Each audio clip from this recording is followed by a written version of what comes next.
And a lot of these guys that I was working with, that's how they perceived me. They perceived me as a threat in their environment because I have a skill, I have a mastery. I'm an engineer and I'm mastering my craft every day.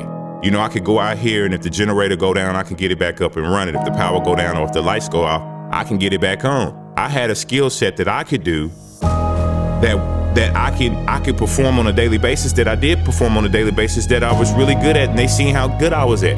But they couldn't do what I could do, but I could do what they do, and that was the threat, you know, and I didn't really know. So when I was in corporate America, I got people perceiving me as a threat.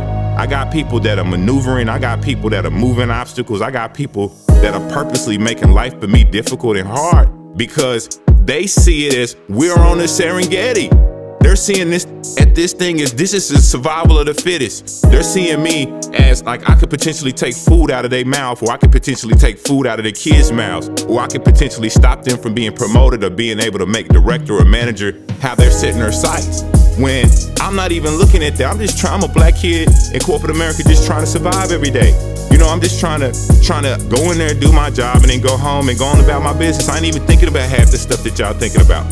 But yet I'm in an environment where there's conflict. I'm in an environment where there's war. I'm in an environment where they taking shots at me. I'm in an environment where they trying to bury me. If I didn't know better, I'm like, you trying to physically harm my life.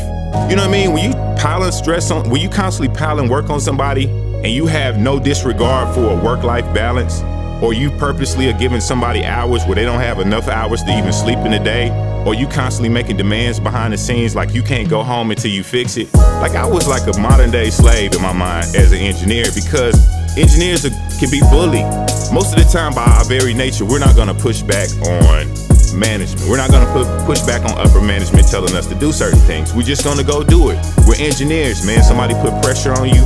Somebody put your back against the wall. Somebody says, I need you to do this. Even if in our own minds we initially think it's possible, by our very nature of being an engineer, we'll invent a way, if it doesn't exist, on how to do what somebody is putting pressure on us to do. You know, and they know that about us. They like, just put pressure on them dudes. They'll come up with a new idea. And if it doesn't exist, they'll invent it and they'll make it. They'll find a way.